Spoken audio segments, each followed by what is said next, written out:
de TV Liberté, bonjour.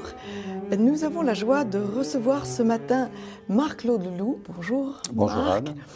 Marc-Claude Leloup est le directeur du bulletin sélinien qui en arrive à son 402e numéro et qui existe depuis 37 ans. Toutes mes félicitations parce que c'est quand même un exploit. Ben oui, l'important c'est de durer, effectivement. Et, je dis souvent en blaguant que le seul titre de gloire du bulletin sélinien, c'est d'être l'unique périodique mensuel consacré à un écrivain. Sauf erreur, il n'y en a pas d'autre. Non, non, absolument, absolument. Alors, pour que vous compreniez, chers amis, l'intérêt d'un bulletin sur un écrivain, je vais citer Paul Valéry, excusez du peu, que Marc-Claude Leloup nous a proposé, citation qu'il nous a proposée. Le goût que nous avons pour les choses de l'esprit s'accompagne nécessairement d'une curiosité passionnée des circonstances de leur formation. Plus nous chérissons quelques créatures de l'art, plus nous désirons d'en connaître les origines, les prémices et le berceau. Et je trouve que c'est une très jolie définition de votre démarche, Marc-Claude Leloup, parce que depuis 37 ans, vous disséquez avec les gens que vous invitez à écrire dans votre revue, cette œuvre sélinienne qui est énorme. Oui, c'est une œuvre considérable et à partir du moment où on travaille sur une œuvre pareille, à dire vrai, on n'en a jamais fini.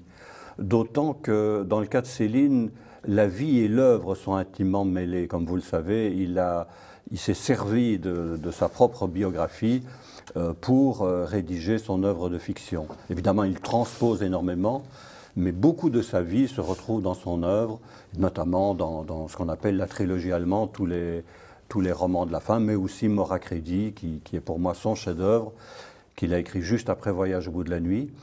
Et voilà, c'est vraiment un très grand écrivain, à la fois un grand écrivain, un grand romancier, mais aussi un grand polémiste. C'est aussi un écrivain de combat. Ce qui n'est pas évidemment sans poser encore aujourd'hui des problèmes pour sa réception critique. C'est-à-dire qu'aujourd'hui, on a tendance à éliminer l'adversaire. Donc, oui. donc Céline n'a plus grand droit à la parole. Mais quand on vous lit, on comprend bien pourquoi. Il faut rappeler la biographie de Céline. Céline commence sa vie, sa jeunesse, en faisant la guerre. Oui, il s'est engagé. La guerre de 14-18. Voilà, il s'est engagé volontairement et malheureusement pour lui, la guerre a été déclarée peu après. Et ça a été vraiment le grand traumatisme. Il est blessé au tout début de la guerre, en octobre 1914. Et vraiment, sans la guerre et sans ce qu'il a subi, son œuvre ne serait pas pareille. Notamment Bagatelle pour un massacre, le fameux pamphlet dont on reparle ces jours-ci. Il ne faut jamais oublier que la bande de Bagatelle pour un massacre, c'était pour bien rire dans les tranchées. Car aujourd'hui, on s'imagine souvent que le massacre dont il est question est un tout autre massacre que celui que Céline voulait prévenir. Il s'agissait évidemment du massacre des Français. C'est de ça qu'il est question dans le livre. Céline se disait avant tout pacifiste. Et évidemment, ça a pu l'amener effectivement à certaines dérives, mais il ne faut jamais oublier quelle était sa motivation première. Son but, c'était vraiment d'éviter la guerre à tout prix, jusqu'au point à préconiser en 1938 une alliance avec l'Allemagne, une alliance qui va jusqu'à l'alliance militaire, vraiment pour empêcher la guerre. C'est un jusqu'au boutiste du pacifisme en quelque sorte. Tout sauf la guerre. Tout sauf la guerre, oui. Alors, pour bien comprendre cet état d'esprit de Céline, je vais encore le citer, grâce à vous, Marc-Claude Leloup. Il écrit, il y a une belle correspondance avec le docteur Camus. Alors, qui était le docteur Camus? C'était un ami de longue date, c'est quelqu'un qu'il a connu dans les années 20. C'était un militaire, c'était un médecin militaire, qui était aussi un ami d'Henri Mahé, parce que Céline était très fidèle en amitié, contrairement à ce qu'on a pu dire. Et avant-guerre, il avait tout un petit cercle d'amis, dont ce Clément Camus, avec lequel il a échangé une correspondance fort intéressante. Et c'était vraiment un ami fidèle, c'est-à-dire, quand j'entends par ami fidèle, quelqu'un qui lui est resté fidèle jusqu'au bout. Vous savez que Céline, après la guerre, a été exilé au Danemark, il a fait 18 mois de réclusion. Et à ce moment-là, les amis qui lui sont restés fidèles se comptaient vraiment sur les doigts de la main. Il y avait Pierre Monnier, bien entendu, Arletty, le sculpteur d'Aragnès, et aussi Clément Camus. Alors, voilà cette citation qui date du 7 juin 1948 et qui explique très très bien ce que éprouve Céline.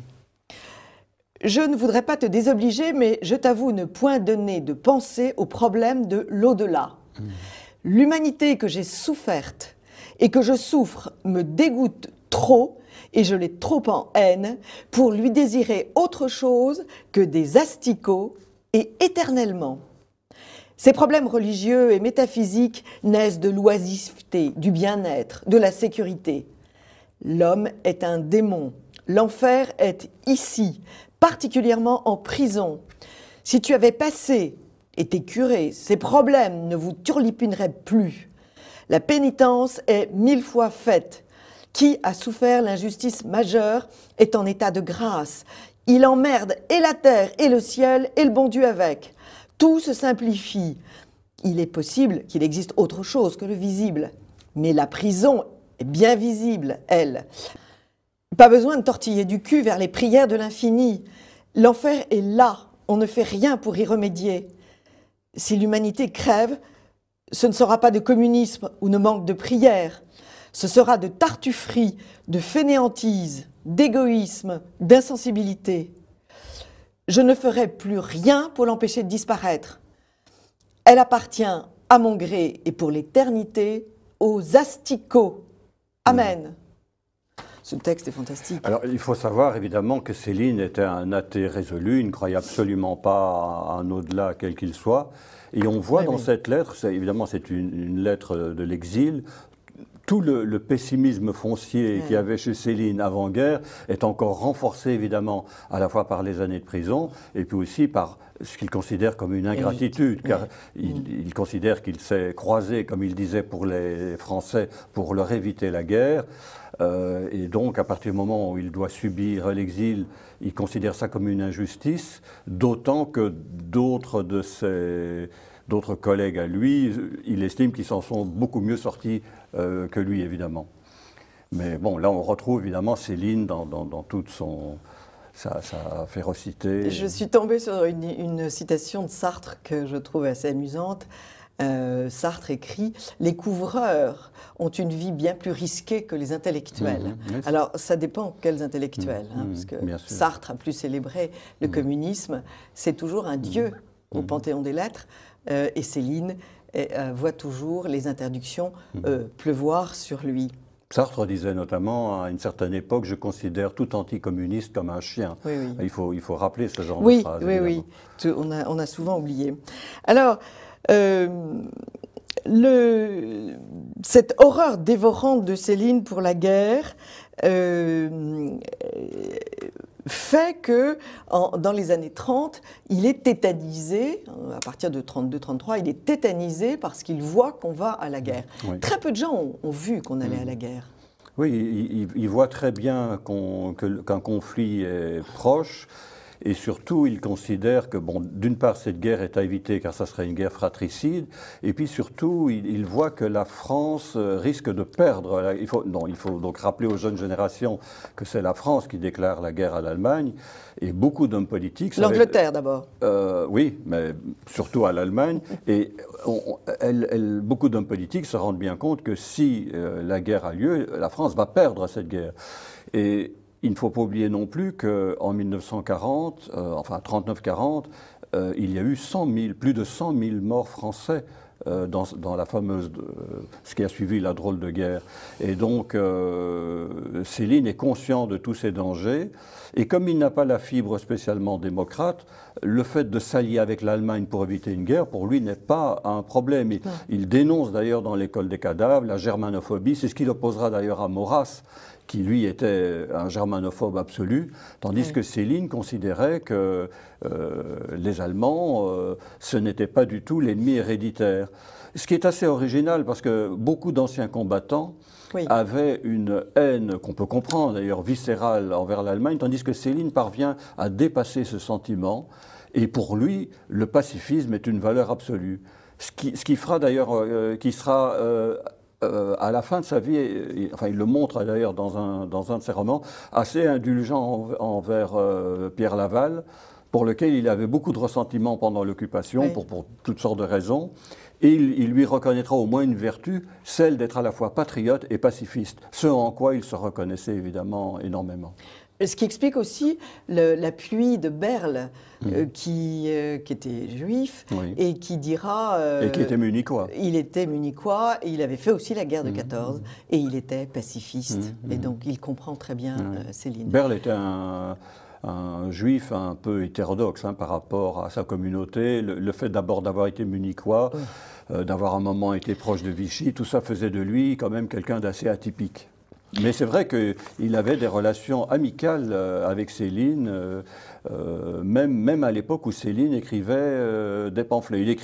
Berle écrira d'ailleurs lui-même un article sur Bagatelle, oui, qui n'est pas franchement hostile. Il est assez ambivalent, cet article, oui, en 1937. Oui, oui. Et puis, il faut rappeler que cette époque-là, c'est-à-dire que beaucoup de voix juives s'élèvent pour la déclaration de la guerre. Il y a eu un grand article dans un journal anglais, le Manchester Guardian, qui titre en première page « Les Juifs ont déclaré la guerre à l'Allemagne ». Et donc, l'horreur de cet avenir qui se présente met Céline hors de lui. Alors, maintenant qu'on a planté ce décor d'exaspération, de personnages horrifiés, encore une fois, l'enfer pour lui est sur terre, il faut évoquer ce style. Et pourquoi nous en parlons aujourd'hui? Parce qu'en fait, c'est... Oui, parce que c'est ça qui reste. Céline, là, on a beaucoup parlé de l'écrivain de combat qu'il a été et de ce génie polémique qu'il avait. Mais Céline est avant tout un écrivain, un styliste, et il a vraiment apporté quelque chose de neuf dans la littérature française. Il faut imaginer le choc qu'a été Voyage au bout de la nuit en 1932, mais surtout, ce qui est encore plus important, c'est ce qui a suivi. Parce que vous savez qu'il a obtenu le prix, il a failli avoir le Goncourt, il a obtenu le prix Renaudot, et beaucoup d'écrivains à sa place auraient, dans la foulée du grand succès de Voyage au bout de la nuit, écrit en quelque sorte un Voyage au bout de la nuit bis, c'est-à-dire dans le sillage de cet énorme succès, il aurait continué dans cette voie, dans cette veine. Alors Céline, pas du tout. Il veut renouveler entièrement sa manière et il mettra 4 ans à écrire son deuxième roman, Mort à crédit, où il transpose son enfance. Et c'est vraiment le chef-d'œuvre de Céline, enfin un des chefs-d'œuvre. Moi, je considère que c'est vraiment son livre le plus accompli. Et il faut dire aussi que ce livre a été un échec critique. Beaucoup de grands critiques comme Léon Daudet ou Bernanos qui avaient salué Voyage au bout de la nuit se tairont au moment de Mort à crédit, car c'est un livre dont à la fois la structure narrative mais surtout le style tranche vraiment d'avec Voyage au bout de la nuit. C'est là vraiment que Céline devient Céline. Et c'est un livre qui aura, évidemment, il aura un succès public, mais moindre que celui de Voyage, mais surtout, il sera, dans l'ensemble, assez mal accueilli par la critique. Ce à quoi il répondra dans Bagatelle pour un massacre. Car Bagatelle pour un massacre, dont on parlait tout à l'heure, n'est pas seulement un livre contre la guerre, il y a aussi dans le livre en quelque sorte un manifeste littéraire. Il explique à ce moment-là ce qu'il veut faire en littérature. Pour reprendre sa formule, c'est transposer et surtout introduire l'émotion du langage parlé dans la langue écrite, mais surtout en ne faisant pas du copier-coller. C'est évidemment une recréation. Alors, ce qui est étonnant, c'est que c'est pas du tout un littérateur. Il fait pas du style pour faire du style. Et là encore, dans une lettre au docteur Camus, Balzac prétendait que parler d'amour, c'est faire l'amour. Mais nom de Dieu, parler d'un livre, ce n'est pas le faire.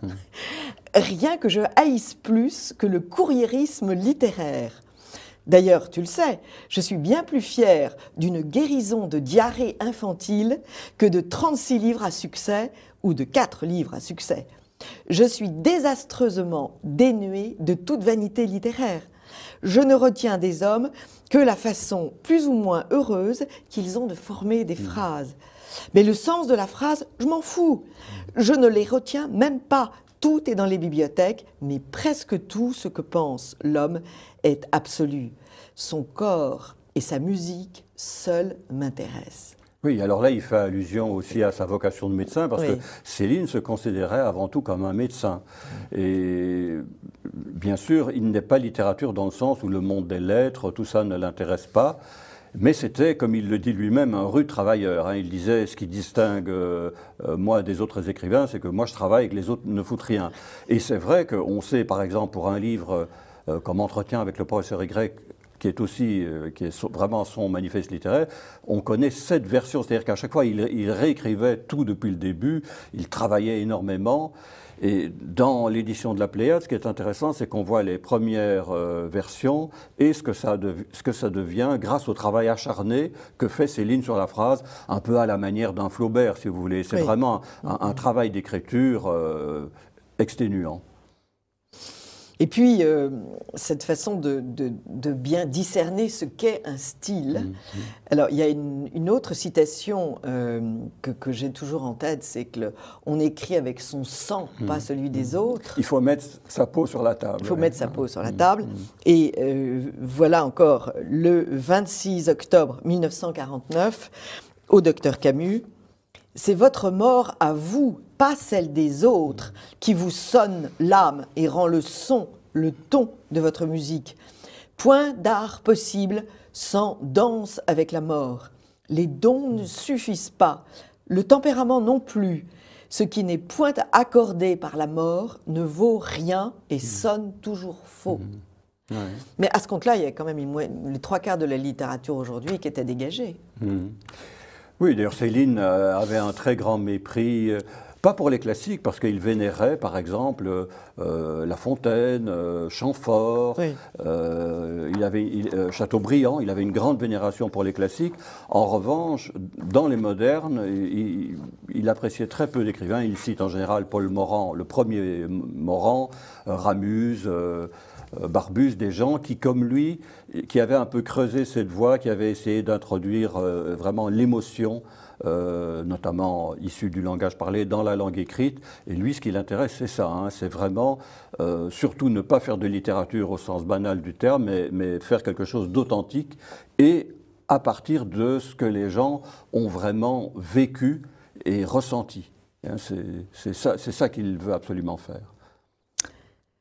Et puis, revenons à son caractère. Ce n'est pas un soumis, il n'a pas un comportement de victime. Et je voudrais terminer sur cette citation de Marcel Aimé que vous nous offrez et qui est tout à fait étonnante, parce qu'on sait que Marcel Aimé était quelqu'un de très discret. Et très fidèle en amitié. C'était vraiment le grand ami de Céline. Céline n'était pas quelqu'un d'accommodant ou qui oublia facilement les torts qu'on lui avait causés. Le pardon du mal, le pardon des injures n'avait pour lui aucun sens. Il pouvait, dans le courant de la vie, arriver à n'en pas tenir compte, mais il ne les oubliait pas. Le pardon était à ses yeux un acte, sinon négatif, du moins sans portée, qui n'empêchait pas le mal de subsister, ni sans portée, qui n'empêchait pas le mal, ni l'ennemi, de rester dangereux. En face des êtres, des événements, il avait des réactions viriles, spontanées, ne sacrifiant rien à un catéchisme. Et il considérait que l'un des premiers devoirs d'un homme est de se défendre. À ses yeux, c'était là une obligation engageant non seulement la fierté de l'individu, mais son salut physique et moral. Car celui qui n'a pas de bon réflexe de défense contre ses ennemis, comment saura-t-il se défendre contre la société et d'abord contre soi-même ? Or, dans sa vie comme dans son œuvre, c'est ce soi-même que Céline a le plus constamment dénoncé comme le plus redoutable ennemi de l'homme. C'est très passionnant, ça, comme explication. C'est très bien vu de Marcel Aimé. C'est ce qui peut faire comprendre aussi l'incompréhension de Céline vis-à-vis de certains gestes. Par exemple, je songe à la fin de Robert Brasillac, qui est mort comme un saint, comme vous le savez. Mais pour montrer l'incompréhension de Céline vis-à-vis de Brasillac. Vous savez l'anecdote, quand Brasillac demande à son procureur s'il veut bien lui serrer la main avant l'exécution. Pour Céline, c'est quelque chose d'invraisemblable. C'est-à-dire, lui ne se serait jamais prêté à ce geste, parce que pour lui, c'est tout simplement inimaginable.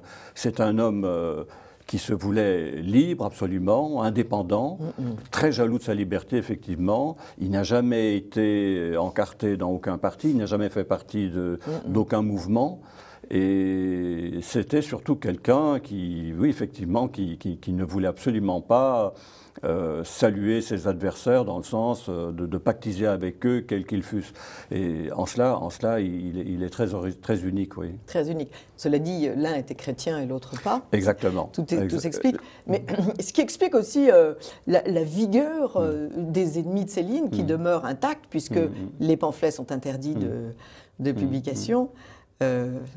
Oui, alors là, ça a failli se faire, comme vous le savez, parce que toute l'idée est venue de la réédition des décombres. Vous savez qu'on a réédité les décombres dans la collection bouquins, et ça s'est fait... De Rebattet de Rebattet, bien entendu, et ça s'est fait finalement sans encombre.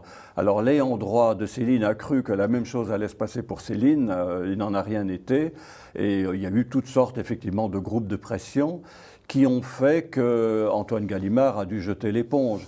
Et c'est dommage, parce que ces textes font partie de l'œuvre de Céline. Il n'y a pas deux Céline, un bon qui serait celui des romans et un mauvais qui serait celui des pamphlets.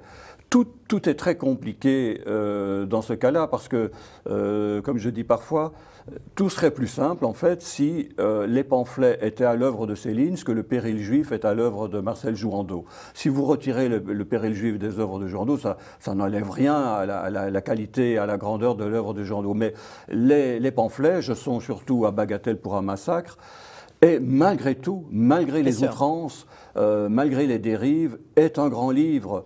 Vous savez que Bagatelle pour un massacre, pour y revenir rapidement, c'est le seul livre où il raconte son voyage en Union soviétique, avec une verve extraordinaire. Il y a aussi des passages très lyriques quand il raconte Leningrad. Il y a des passages aussi très tendres lorsqu'il parle d'une vieille pianiste qu'il entend en Russie, etc. Mon compatriote Charles Plisnier disait c'est un chef-d'œuvre. Charles Plisnier qui a eu le Goncourt avant-guerre, comme vous le savez. Avec un beau livre de mariage. Non, alors c'est assez curieux, il a eu le Goncourt pour un recueil de nouvelles, Faux Passeport. Alors que normalement le Goncourt était attribué uniquement à des romans. Et donc Charles Plisnier disait c'est un livre génial et malfaisant. Mais donc ça voulait dire que malgré ses outrances, il reconnaissait le talent, parce que le talent de Céline, à la fois le talent polémique, le talent d'écriture, se retrouve aussi, quoi qu'on en dise, dans un livre comme Bagatelle. Ce qui rend les choses évidemment beaucoup plus compliquées. On ne peut pas évacuer ces livres si facilement. Enfin, ce qui reste étonnant tout de même, c'est le comité de censure. Oui, en 2018. Qui est très puissant. Qui est quand même très très puissant. On est toujours à Moscou et il y a tout de même des choses... Oui, et puis surtout, on ne juge pas le lecteur suffisamment adulte. Je ne pense pas que la réédition de ces livres fasse un antisémite de plus, d'autant que l'antisémitisme qui renaît aujourd'hui n'a plus rien à voir avec celui des années 30. L'antisémitisme qui existe, c'est celui qu'on peut trouver en banlieue, chez les jeunes musulmans, par exemple. Oui. C'est d'ailleurs ce que craignait le gouvernement. Ce à quoi il songeait, c'était à ça, à éviter... Enfin, si les banlieues se mettent à lire Céline... Voilà, c'est ce que Antoine Gallimard a répondu. Ils vont faire des progrès en écriture, en orthographe et en tout. En tout. Merci beaucoup, Marc Laudeloup. C'est moi qui vous remercie. Alors, est-ce que vous les avez regroupés en... Non ? Non. Alors, il y a plus de 400 numéros qui sont parus. Et malheureusement, il y en a beaucoup qui sont épuisés. Mais la chose la plus simple à faire, ça serait, vous savez que beaucoup de gens maintenant sont connectés à Internet, c'est de taper le bulletin célinien dans un moteur de recherche. Vous allez tomber tout de suite sur le blog du bulletin. Et c'est très volontiers que j'offrirai un exemplaire du bulletin aux téléspectateurs de TV Liberté Comme vous êtes gentil. qui m'écriront. Alors, je donne tout de même votre adresse. Marc Laudeloup, 139 rue Saint-Lambert, boîte postale 77 1200, Bruxelles, en Belgique. C'est bien cela. Merci beaucoup, Marc Laudeloup, de nous avoir fait approcher d'un peu plus près cette grande œuvre. Amis de TV Liberté, à très vite pour une autre émission.